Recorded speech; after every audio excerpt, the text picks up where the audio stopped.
A pleasant morning to everyone gathered here. We heartily welcome you for the fifth session of 6-day virtual international faculty development program on emerging trends and challenges in teaching language and literature. Now, I invite Ms. Pushpapriya, Assistant Professor of English, to introduce the speaker of today's session. Good morning, everyone. A beautiful woman is a beautiful woman, but a beautiful woman with a brain is an absolutely lethal combination.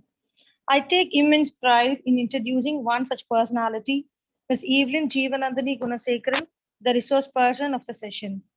Ms. Evelyn is currently an assistant professor in the Department of English, Bishop Weber College, and formerly at Lady Rock College, Madurai. She is an avid reader and a former Western classical singer and performer. She has won the Vice Chancellor's Award for the Best Performance of the Year 2012 in the Drama Festival conducted by the Central University of Tamil Nadu. She was also an exchange student in the study of the United States program on women's leadership. She's currently doing her PhD in Bharatdasan University, as well a PG diploma in film studies from the University of Kerala. She specializes in world mythology, high fantasy, film studies, and literary theory. Thank you, ma'am, for accepting our invitation. Today, we are connected together in this platform to enrich ourselves on the title, The Delicate Balance of Blended Learning in a Post Pandemic English Classroom. Let me invite Ms. Evelyn to preside over the session. The platform is yours, ma'am. Thank you, Professor Pushpapriya. I'll go directly into the lecture now so that we have more time for questions and answers. So, my screen visible? Yes, ma'am. My screen is visible? No, your screen is not, but okay. 1 second.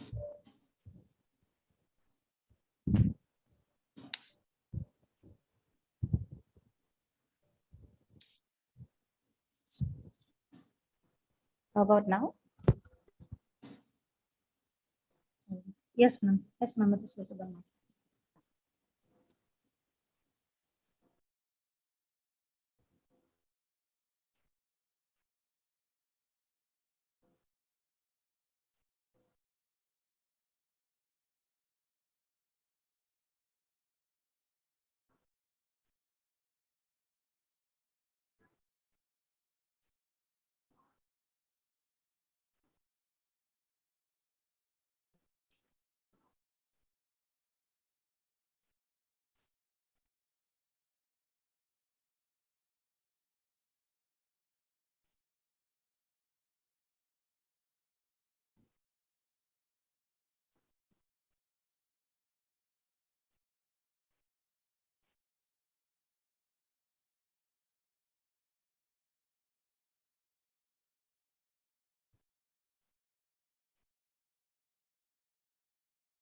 Is it visible now?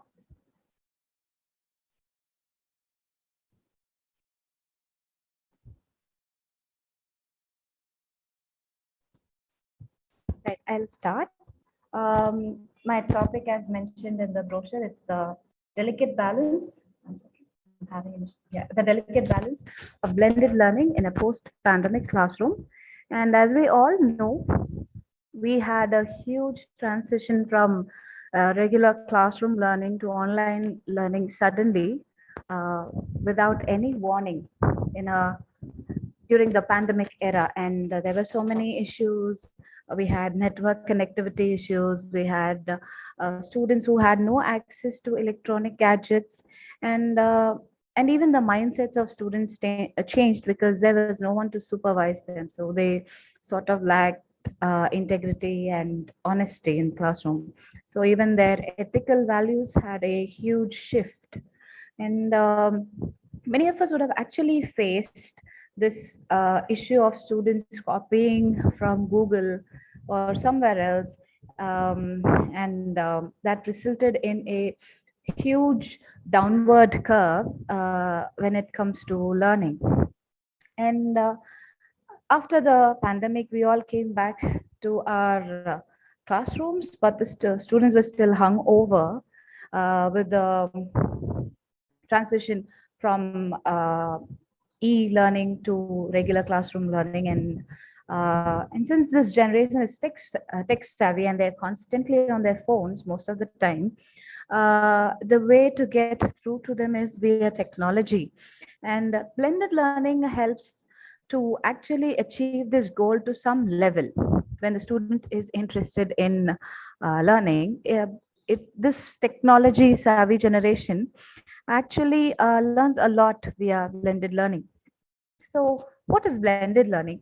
Now, blended learning is a technology based learning system where the facilitator and the student or the learner, they come together uh, using any technology based platform. It can either be an LMS, a learning management system, or it could even be apps and games. And because of this transition from regular to online, online to regular, we had to find a balance where we can still use those tools that we had in the pandemic era in a post-pandemic classroom. And of course, as I mentioned earlier, the target learners are actually Generation Z, and they have been exposed to technology even from their conception. So it's a combination, and we cannot overdo online, and sometimes we cannot use those old techniques or the classroom techniques that we have been using as a medium of study. So where do we find this particular balance? Now, the first thing when it comes to a blended learning classroom is to define the objectives. What is the objective of this class? Not the entire course, but that particular class for that particular day, most probably a 45 minutes to 1 hour class. So what is the objective? Now, impromptu lectures, they are good because they have certain they come up with certain ideas in the classroom, but a prerequisite level of preparation is also necessary so that we know what is useful for our learners, because at the end of the day our objective is to bring out proper citizens and proper students with good intellectuality. Now, every class, every lecture or talk that we prepare, we need to have our own objective. And that objectives should be made by the teacher with the student or the learner in mind. So the first thing for a blended learning classroom is to have proper objectives. The next one is to make it self-interactive and interactive and self-paced. Now, interactive in the sense, it depends on the classroom. For example, if it is a UG classroom, students might be very shy because they have come from the place where they have been socially awkward, because most of the time the screens are switched off, they are on mute, and suddenly you ask them to come and interact in a classroom of say 50. It's not possible because only now they have slowly started to come out of their comfort self-isolation zone. So interaction in a classroom like this is not very easy to do, both from a student perspective as well as from Sorry for the interruption, ma'am. Yes, ma'am. Ma'am, we could see only the plain slide, ma'am. Yeah. Yeah. Yeah, actually, I'm still talking about the objectives Okay, of ma'am. blended Okay. learning. Yeah. Yes, ma'am. Yeah. Thank you. So the student interaction is not impossible, but still it's very difficult for them. Now, the reason, as I mentioned earlier, is psychologically they are not exposed to how humans' interaction have actually taken place after the pandemic. So the students, in order for you to encourage them to interact with other, we have to, reach out via the technology, or most probably with the help of their devices, like smart devices, like smartphones or tablet phones or whatever is possible. So how do we do that? The most easiest way is to get them to gamification or social media. um, we have all come across memes. So memes are actually a great tool to teach students concepts of any major for that matter, and especially when it comes to literature, we can use memes a lot. One thing, it breaks the ice. Next, it helps the students to actually think critically and compare and contrast with the current trend of visual medium with literature or a language classroom for that matter. Now, there are different kinds of blended learning. The first one is the face-to-face driver. Now, face-to-face driver uses an LMS, a learning management system, mostly of Google, Zoom, Skype, or even WhatsApp calls these days. These are actually visual mediums like what we are using right now, where the facilitator and the learner, they are connected virtually, and the facilitator keeps taking a lecture or giving a lecture like what I am doing right now. What we are actually going for is face-to-face driver right now. Now, but there's a major disadvantage here because the facilitator is unaware if the students are there or even if they're listening, or whether the ideas or the thoughts that have been spoken have gotten through to the student or the learner.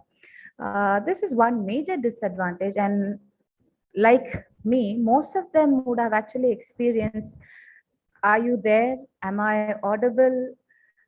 These were monotonous questions we had to constantly ask with no replies. And this actually took a toll on the mental health of most of the teachers.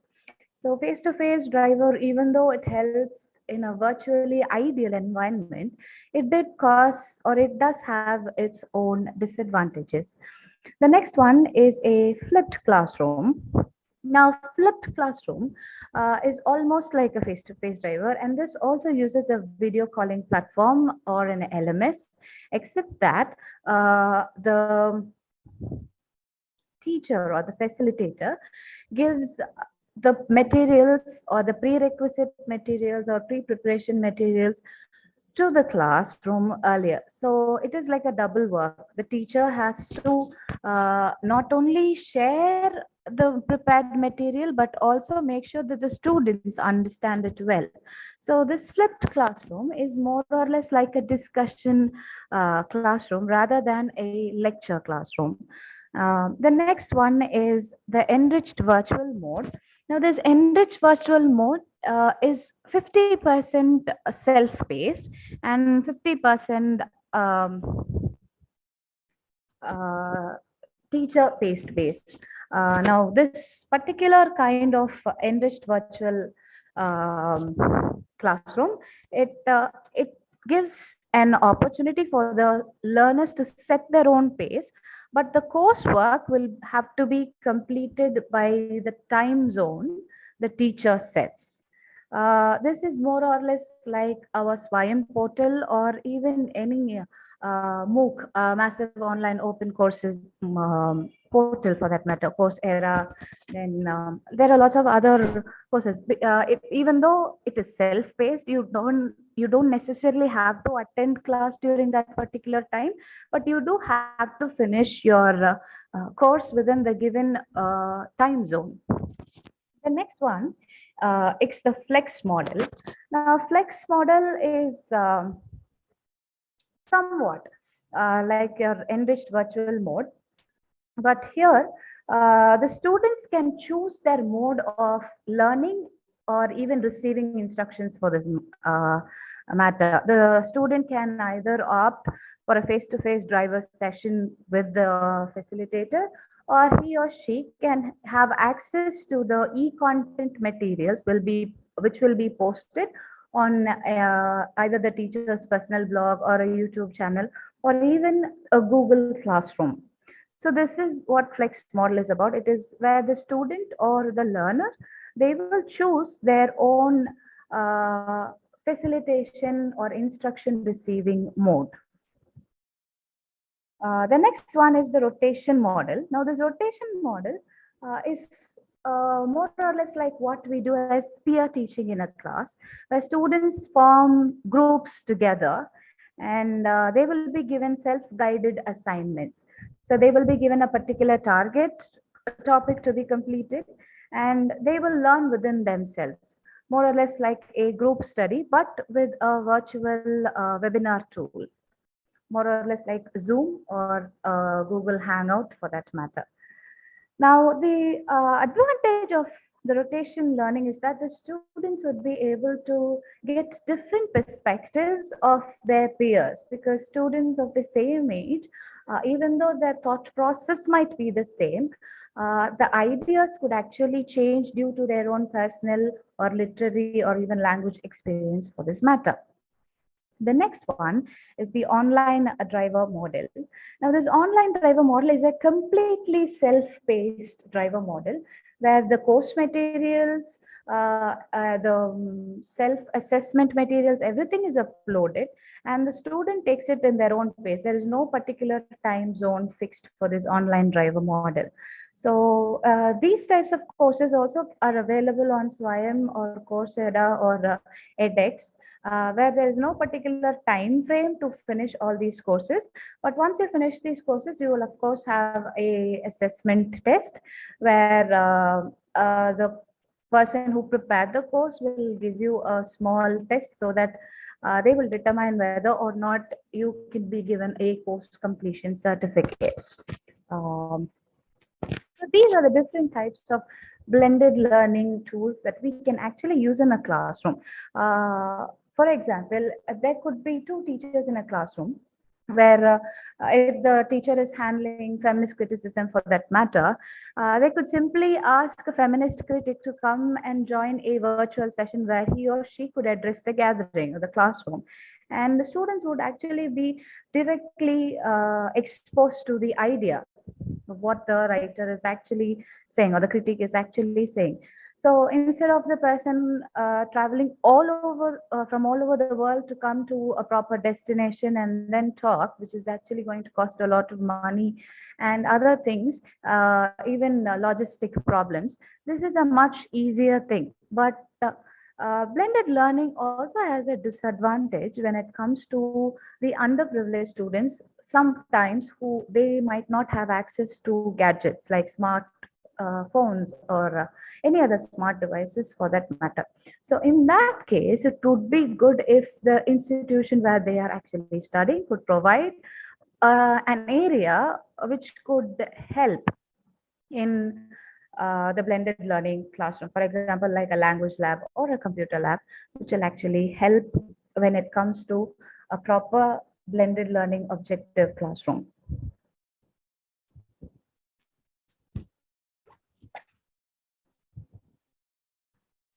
Now, coming to the post-pandemic psyche of the students. Now, we have all been through this pandemic era where we had to talk like Dora the Explorer, and we will ask the questions and we will wait for a few seconds or a few minutes, and then when we realize that we have a very stark and dark silence, we will give the answers ourselves. Half the time we were only wondering whether we were Dora the Explorer with a little monkey for a companion. So students, we were not aware if the students were actually inside the classroom. I mean, they were virtually present. We can't even say they were physically present and mentally absent. They were virtually present, physically absent, and even mentally absent. So much so, students go shopping after switching on the classroom or LMS, and then sometimes by accident, we even hear them unmuting the mixie going on. Then there's this television noise. All kinds of weird stuff were going on. So the reason why they were like that was because of the lack of integrity they were having. They were not assured. They were not, they were assured that they would get their degree anyway, but they realized that they were getting just a piece of paper, not what would contribute to their critical and cognitive development for that matter. So their entire thinking was very different. They were goal oriented, which was good, but their ends justified the means. Their means just did not justify the ends. The next one is that this generation is entirely with the concept, obsessed, borderly obsessed with the concept of trending. So whatever they think is trending or whatever is trending is what they actually want to achieve. Even when we scroll down social media or Facebook, like Facebook or Instagram, we see them doing the same things over and over again, probably a dance bit or even a mime bit. We see them doing it over and over again without any creativity. They would simply be imitating, and that is all they were able to do. And because of this constant imitation, they lose their individual thinking, of which they are completely unaware of. And they have a general disinterest towards education or learning or the quest for knowledge, because everything has been handed over to them on a silver platter. They have not worked for the education that they are actually receiving, especially in the Indian subcontinent. Parents are so proud to give the students or their children whatever they want. This instills in them a sense of entitlement, where they are unable to accept not getting anything. If you lay them rules, or if you give them a conditional promise, they are not ready to accept, because the students or the generation has been conditioned in such a way they always know that they will get their own way. So this actually causes them a general disinterest, because they are like, anyway my parents are going to pay for it, they're going to take care of me, why should I study, why should I go for a job? I don't need to take care of myself because people are there to take care of me. So this causes a general disinterest when it comes to education, as well as the quest for knowledge. And their priorities have completely changed. Now, if we take Maslow's theory of hierarchical needs, it starts with the physical needs and ends with self-actualization. Now, the students have everything, starting from the physical needs, then the mental needs, and then emotional needs. Everything is being met by people. They forget it's been given to them. It's not been met, it's been given to them. They have not self actualized, they have not worked for all those needs to be met, or not even lifted a finger for that matter. So the change in priorities, they only want to do things in which they are comfortable with. That is mostly, preferably, anything without books, but give them to it, give it to them on with their phones or on their phones, or any device for that matter. It's not entirely enticing, but still somehow or the other it reaches to them. So there's a complete change in priorities. We come across classrooms these days where literature students and language students, they have not even read a single work, but they have actually passed out their undergraduate program and are in postgraduate program. That is a very sad thing, and to see, or the sorry state of affairs that we are currently living in. A literature student who has not even read a single book in a year is actually a very pathetic situation that we are in. So they are completely, their priorities are completely shifted from being a passionate literature to someone who only scores mark and thinks that language fluency is enough to actually get a job. It's that bad. The situation is that bad these days. Then they're short-sighted. They are only worried about getting marks. They are not worried about what will happen after they pass out of the course. Whether they will be employed as an English teacher, or as a soft skill trainer, or even teaching their kids in the future. They are not aware of that. If you ask, and most of the students, they say, what do you aspire to be? They are like, whatever, I can do whatever work I want to do. This is most of the students answer like this. So in that case, what is the whole point of choosing major in college? If whatever is the answer, they need not necessarily choose a major and then try to specialize in it. They are just here for a degree, and because of this, they are not able to streamline their thoughts or even hone their skills that they already have. So this is the post-pandemic psyche that we have seen in the past 2 or 3 years, especially from 2020. So what can we do with this very negative or even malnourished psyche?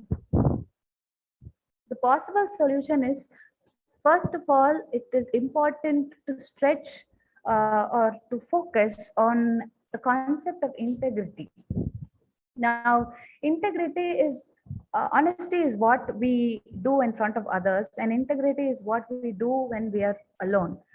So the first thing is to not just focus on the marks or the assessment part alone, but also to help in an entire enrichment of the mind, body, and soul.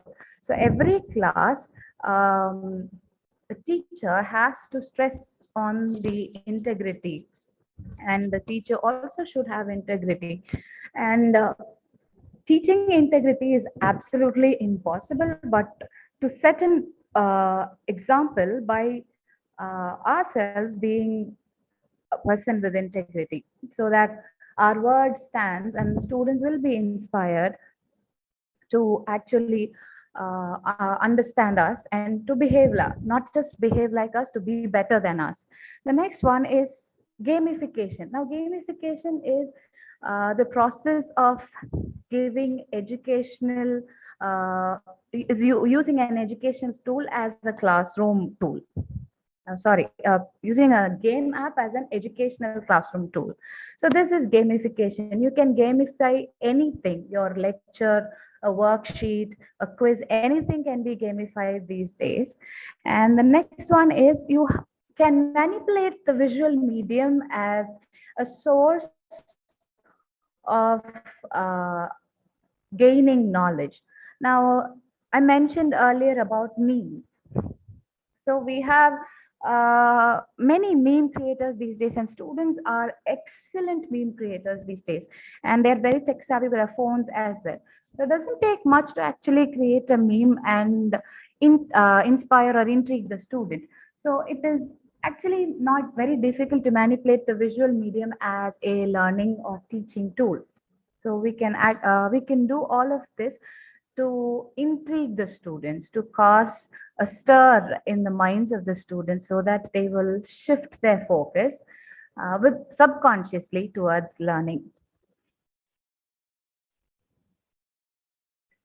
Now, I have given a series of gamification apps, and I'll start with Kahoot. Now, Kahoot is the most common app for or game app we use here in our campus, where we actually have a series of questions and answers loaded into the app, and the app also comes with the already made material that is available. Sometimes we don't necessarily have to create, and we can extract those questions and create our own Kahoots as well. So Kahoot usually works with question and answer, where the question is first posted with a graphic or an image or anything there. It comes up with a game noise, typical like we would remember all the Super Mario Brothers and everything. So it is exactly like a game app where the question is first being posted, and the students are given 4 options to choose from, and each option has a color and the answer. And it is a gaming app which not only takes into consideration the answers, but the time in which you answer. So if you're able to answer the first, if you're able to answer rightly as the first person in the Kahoot, you would be on a top scorer. There would be many students who would actually be choosing the right answer, but you would also be marked based on the time that you take to answer it. And it sort of encourages a healthy competition, because in my classroom, most of the students would be sitting there and there's this game sound going on, and they're like very eager to do it. So sometimes they will say, what is your score? They will ask, they talk among themselves. And this also actually helps in classroom interaction a lot. And Kahoot also gives an opportunity where you can explain why this is the right answer. You can also add an explanation after the end of each question. So Kahoot is actually a great tool to use in a blended learning classroom. The next one is novel effect. This is exclusively in a literature classroom where you can feed in the text, and it is going to tell you stories. This is actually going to narrate it, so more or less like an audible or an audio book, except that that is preloaded, whereas this you have to load. And you can use this in a classroom in case you find it difficult to read, or even internet for that matter. The next one is a Seesaw app. Now, Seesaw app is helps in creating portfolios. That is, you would have to create portfolios or assignments for different students, for each student, and based on the development they have as the time goes by or as the period of assessment comes, the portfolio is evaluated. The next one is Google Classroom. Most of us would have actually used a Google Classroom during the pandemic period. And Google Classroom, it helps in a lot of things because it comes up not just with one particular app, it is connected with other apps as well. Like we have apps like Google Forms, which we use for quiz and question answers and everything, as well as Jamboard and other stuff. Now, Google Classroom is also a learning management system where it is easier for students to submit their assignments and the evaluation part, and it even comes with a plagiarism check. So, Google Classroom is an excellent way of collecting assignments, and at the same time, giving access to them. They can also see or view the other students if we give access to them, other students' work if we give access to them.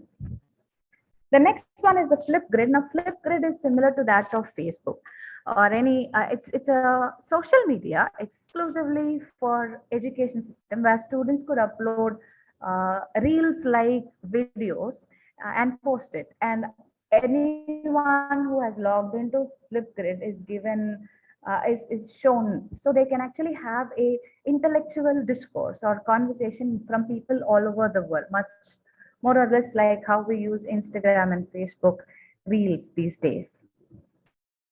Then, of course, we have ReadWorks.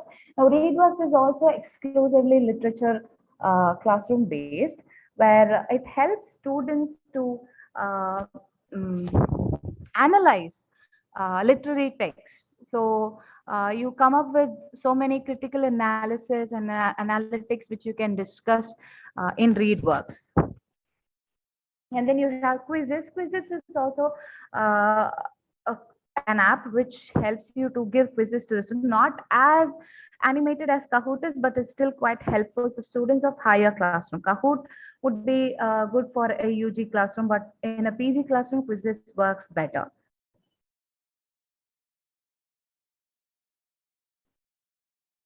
And then we have Plickers. Now, Plickers is when we use Plickers, you don't necessarily have to use smartphones for the entire class. If the facilitator is having a smartphone or a smart device or even a laptop for that matter, that will work. Not every student has to have it, because Plickers is basically printing out QR codes or any code for that matter, and you discuss and you give it to them. So if you ask a question and you've given them choice A, B, C, and D, and you ask the students to raise that particular QR code or the card, colored card for that matter, and you scan through your code scanner, and the number of students who actually have given the right answer, that data will immediately be stored in your database, which could either be your Google account or any email account for that matter. So you can even retrieve such information from all these apps that you use, especially even if it is for Kahoot or Google Classroom, you can always retrieve those data, especially assessment data, which you can use for marking their assignments and everything. And then we have Jamboard. Now, Jamboard is more, it can be used for anything. It's a whiteboard. So in an online classroom, we use Jamboard for group discussion and mind mapping. It took a while for our students to actually get the hang of it, because Jamboard you can usually scribble and you can also delete stuff others post. So it takes a little while to get used to Jamboard. But once the students get the hang of Jamboard, note taking, group discussion, and mind mapping is very, very easy, and they will always have access to it. So probably when they're preparing for their exams, it's easy, because you can also convert it into image form, word form, or even PDF form, and then keep it as a study material. And then Adobe Voice. Now, Adobe Voice is like your ReadWorks. Now, this is developed by Adobe, and it helps to give voices to images. This is completely free in iOS actually, and it's very easily accessible. And you can give explanation to a particular image using Adobe Voice. If, for example, if we are teaching Bird Sanctuary by Sarojini Naidu, there are so many birds that are being described in this particular poem. So for each and every bird picture that we are showing, it's possible, or it is even better, like when you click the picture, it comes up with a self-explanatory audio. So that is how Adobe Voice helps you to create such interesting stuff in a classroom. The next one is 30 Hands. Now, 30 Hands is a storytelling app. Now it starts. We most of us would have played this Chinese whisper game when we were students, or even we would have implemented that in a classroom. So one person starts and it keeps going.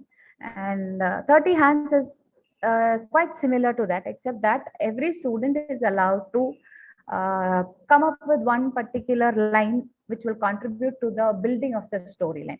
Now this is an excellent language classroom or part 2 English classroom app, because it helps to develop the LSRW, so listening, speaking, reading, writing. All of these skills, they can be enhanced via 30 Hands. And the next one is Little Bird Tales. This is also quite similar to 30 Hands, but I think Little Bird Tales is a paid version. So both of them are quite similar.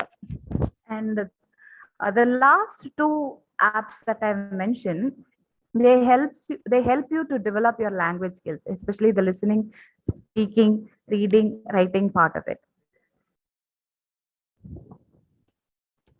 So with this, I actually come to the end of my lecture, but you can come up and yeah.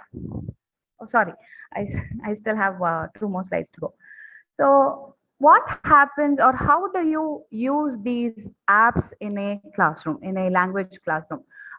Sometimes the students wouldn't, most of the students who come from underprivileged part of the society, they might, as I mentioned earlier, they might not just have access to the smart devices, they might also be not aware as to how to use those devices.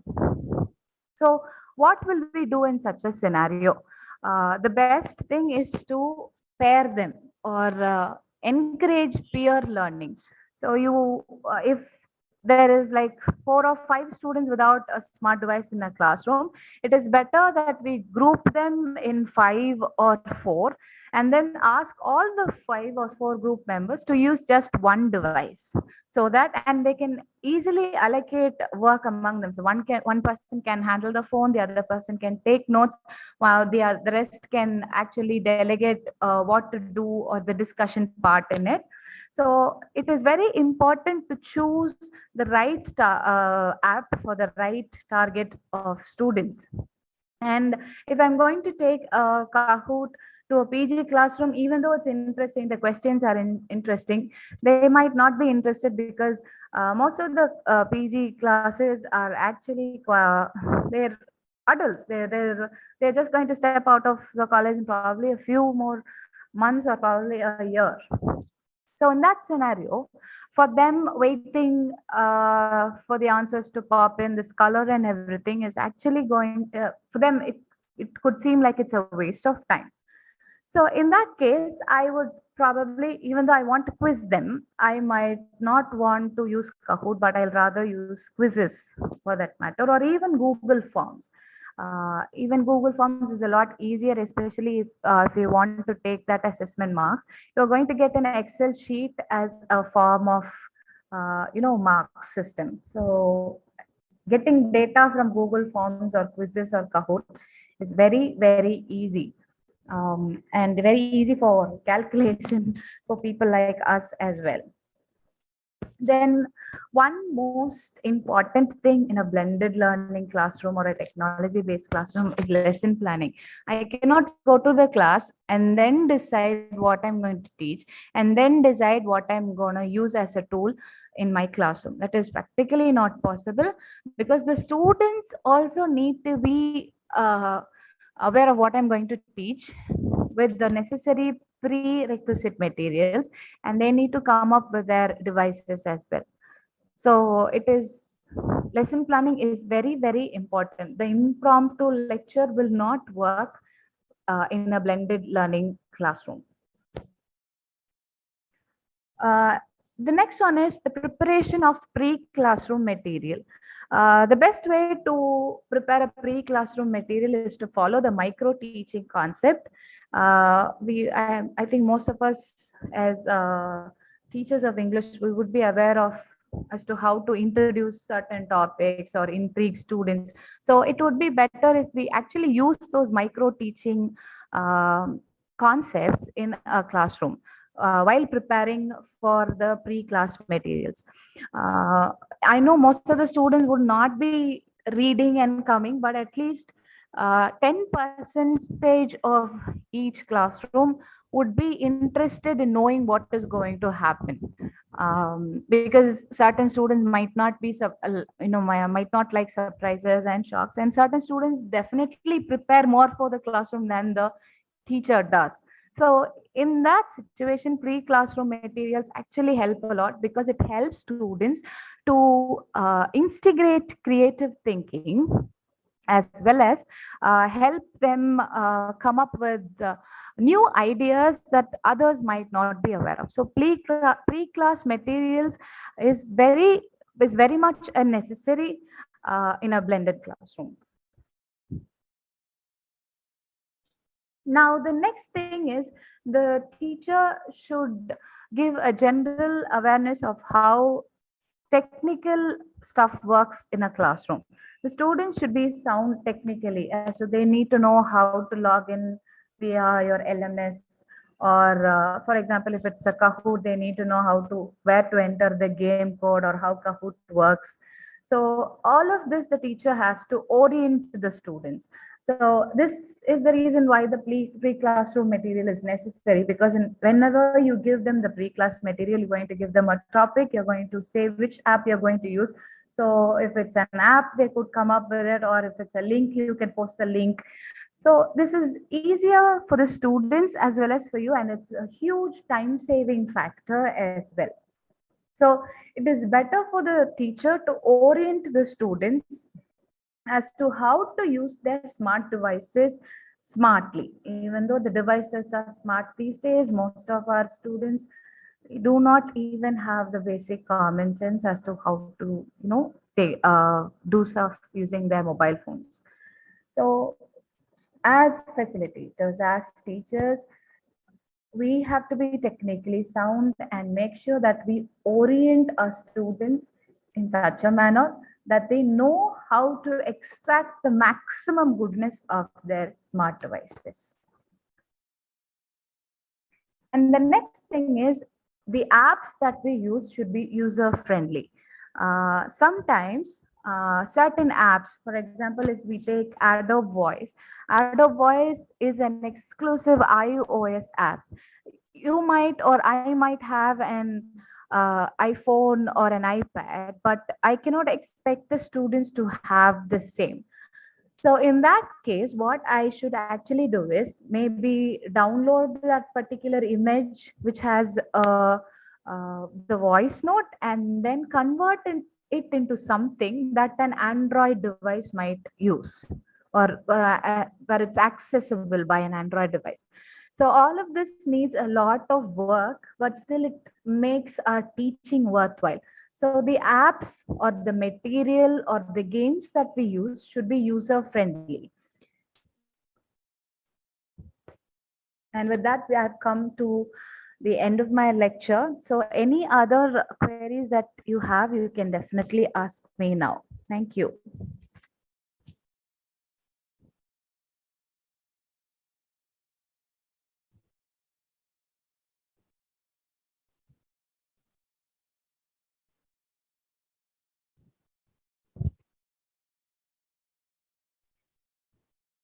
Thank you, ma'am.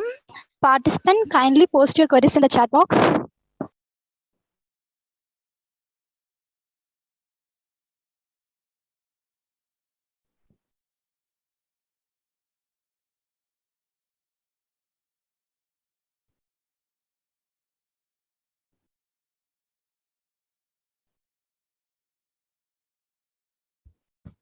Okay, app or software which is user friendly.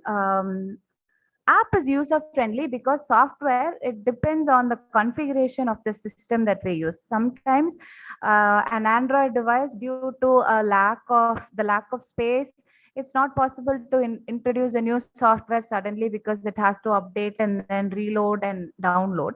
So if you give them the app information earlier or the app link, they can come ready with the app to the classroom. So in my suggestion, in my opinion, it would be better if we can actually use an app instead of a software.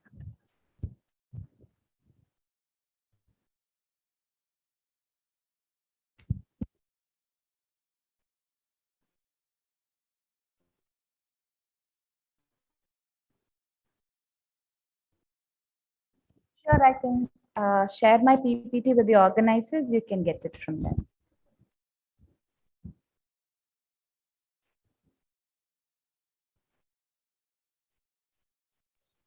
Ma'am, that's the question, ma'am.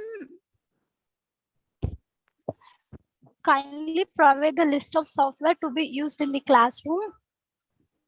Someone asked to provide a list of software to be used in the classroom, ma'am. That I have already added in the PPT presentation. Probably I can even post it in the chat box if that is what you're asking for. Thank you, ma'am. Okay. Sure.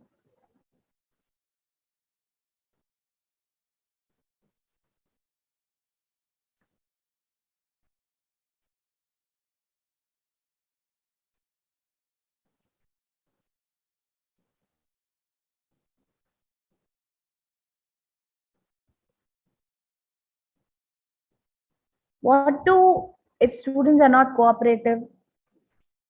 Sorry, in online teaching, for example, playing music while, yeah, I understand that. One second. While a class is going on, or logging in from fake IDs and causing mischief. Now, this is where this concept of teaching or setting an example of integrity happens. I'm not asking you to be harsh or rude with them, but there's a difference between being kind and being taken for granted. We do have to put our foot down in such cases. And most of the time, students, as I told you earlier, they're goal oriented. I'm not asking you to reduce their marks, but you still have to make them understand that they do have consequences when it comes to this kind of behavior in class.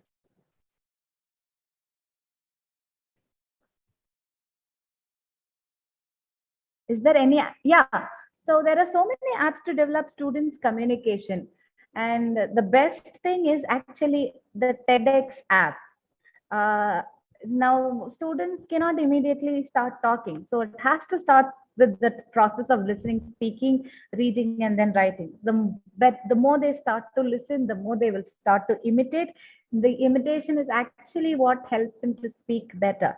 So my suggestion would be the TEDx app, also the TEDx education channel that is available on YouTube, which has so many animated videos, non-animated videos, documentaries, everything that would actually intrigue a child of this particular age, the teens and tweens for that matter, according to your suggestion, how to make the student informative. Now, when we go to class, we need to use bombastic gestures. It could either be your voice or your body language, and that is because, as I mentioned earlier, students are visual learners as well as auditory learners. So that is how we actually have to create a spectacle in front of them to gain their interest or attention, and then go into our lecture or talk for that matter.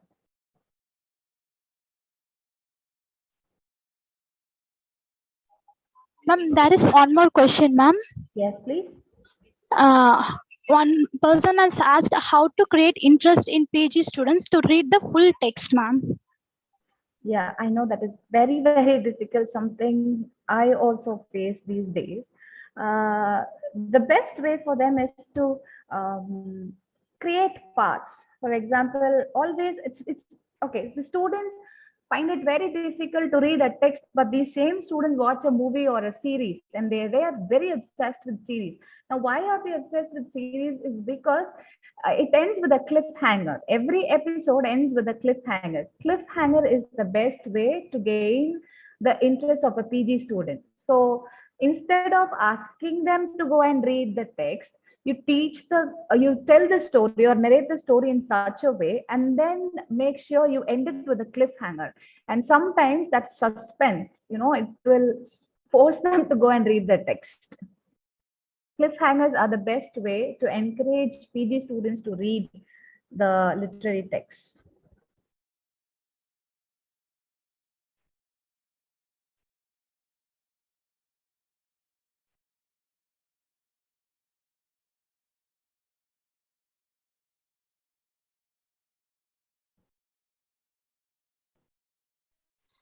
Ma'am, shall we wait for few queries, ma'am? Yeah, sure.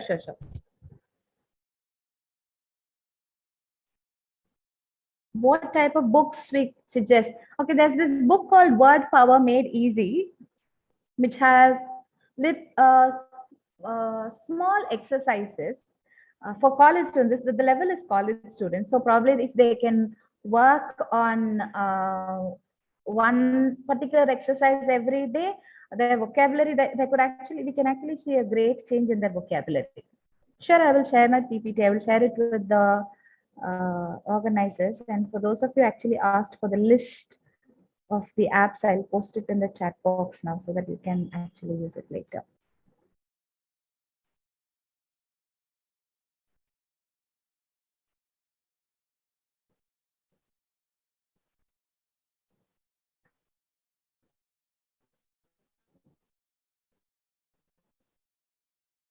What other methods other than usage of apps could be used in classroom teaching to make English language learning more interesting?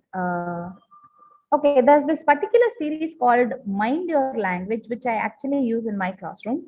And it works like magic most of the time here because it is exactly how a teacher or a student in a second language classroom works. It's a sarcastic but at the same time written in good humor. So I would suggest Mind Your Language as a series to start with in your classroom.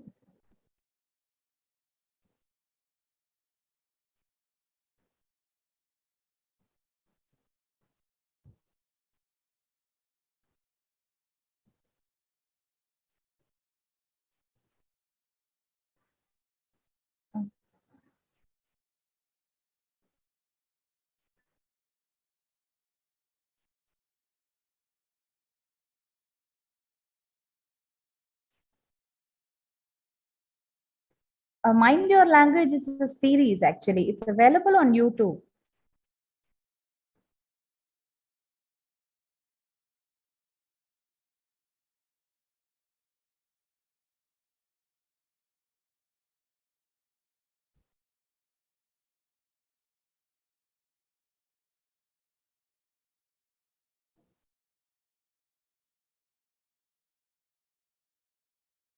Anything else, ma'am?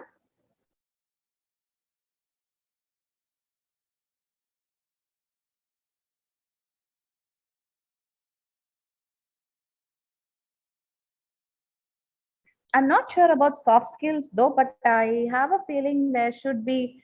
There are not apps. I'm not aware of apps that are available to enhance interview skills, but there are lots of YouTube videos and tutorials that actually pose with the questions, possible questions that could be asked in an interview. So the students can get note of all those questions that's been discussed in the YouTube video and then prepare their own answers or mentally prepare themselves for such answering such questions.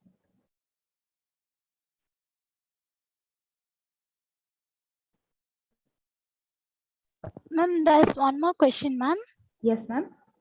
How can we make students proficient in English as there's a general inclination among students to shirk from English? Pardon me, can you come again? How can we make students proficient in English as there's a general inclination among students to shirk from English? I didn't understand the last part of the question, probably because it was a little draggy. Is it possible for you to type, ma'am?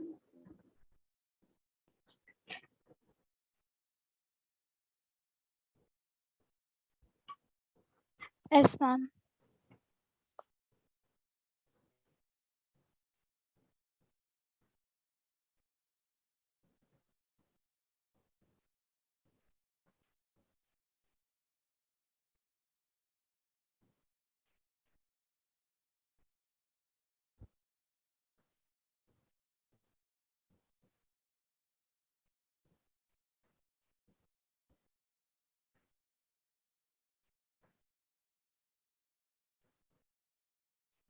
Unfortunately, I'm not a soft skill trainer, but I think TEDx can and YouTube can actually be great teachers when it comes to smart skills and soft skills.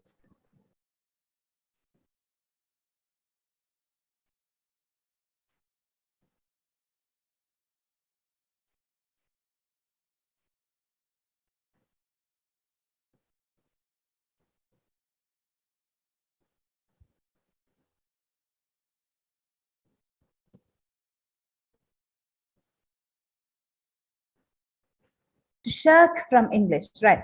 So, first of all, we should not set unrealistic expectations from English as second language readers. Even those who are actually native speakers of English, they don't necessarily talk using the proper grammar or like the grammar Nazis we are. So one thing that we have to understand is language is used for communication, and the next that is the basic use of a language, but the next step is language for aesthetic sense.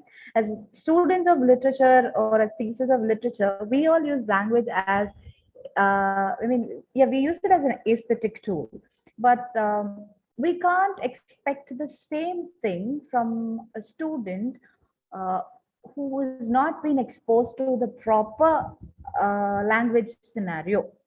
So the best way to actually help them get proficient in English is to be in such a way that we can inspire the students to talk in English and not make sure that the peer pressure of not being wrong is taken away, because we have to constantly reiterate the fact that not every student in the class necessarily knows English to talk properly in English. So it is a learning environment, and it should be in such a way that the students realize that they have come to learn, and it is not expected of them to have an expert level in communicating English. So that is when they actually start learning. That fear of shame should be taken away. Basic English is much more understandable in a classroom of second language, whereas I should not be doing the same in a literature classroom. English nowadays is reduced to mere expression of slang for young generation. How can we bring them back on right track? So again, this is about language evolution. slang should be avoided, of course, but you see that language has evolved into something it was not a few years ago. We can even see Bernard Shaw talking about this in spoken English and broken English. So slang should be avoided, uh, but also we should be accepting of the changes that is happening right now.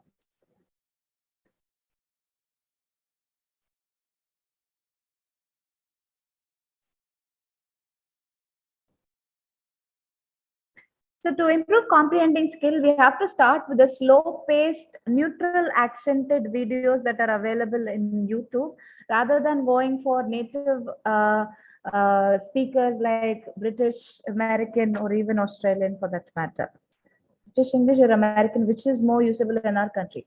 Okay, so this also depends on the scenario right now, because the educational sector still uses British English, whereas the IT sector of the country uses American English. There are not much difference except with the flattening of vowels and certain words, or the vocabulary changes, but the basics of any English for that matter, either British or American, is still the same. So it is easily adaptable.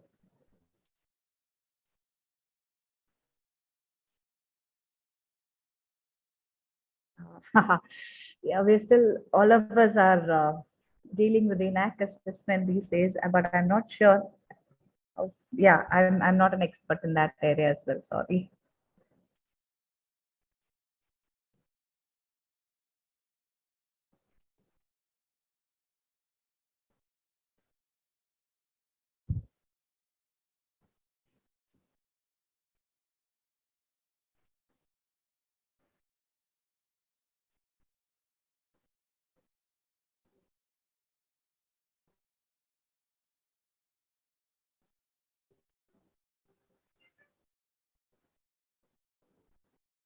Is there any other questions related to blended learning?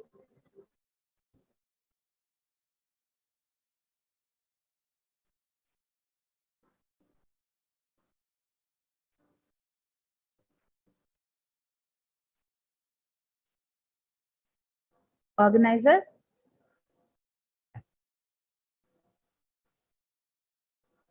Shall we wind up the session, ma'am? Yeah, please. Now I invite Ms. Revati to deliver the note of thanks. A warm afternoon, everyone. I deem it a great honor and privilege to propose the oath of thanks on this wonderful occasion. With a deep sense of gratitude to the Almighty, I thank our management, our secretary, principal, administrative officer, and our beloved head of the department for their constant encouragement and support in all our endeavors. On behalf of our department, I would like to thank the resource person, Ms. Evelyn Jeevananthani Gunashekaran, Assistant Professor of English, Bishop Heber College, Trichy, for enlightening all of us with her insights on the topic, the delicate balance of blended learning in a post-pandemic English classroom. We are really grateful to you, ma'am, for throwing lights on the way to enrich the integrity of the students. Without a doubt, the session was highly informative and relevant for the current situation. Thank you so much, ma'am. I finally thank all the participants for their patient listening. Thank you. Thank you very much for the opportunity given to me by the Valladolid Educational Trust. So I'm glad to have been a part of this faculty development program. Thank you very much.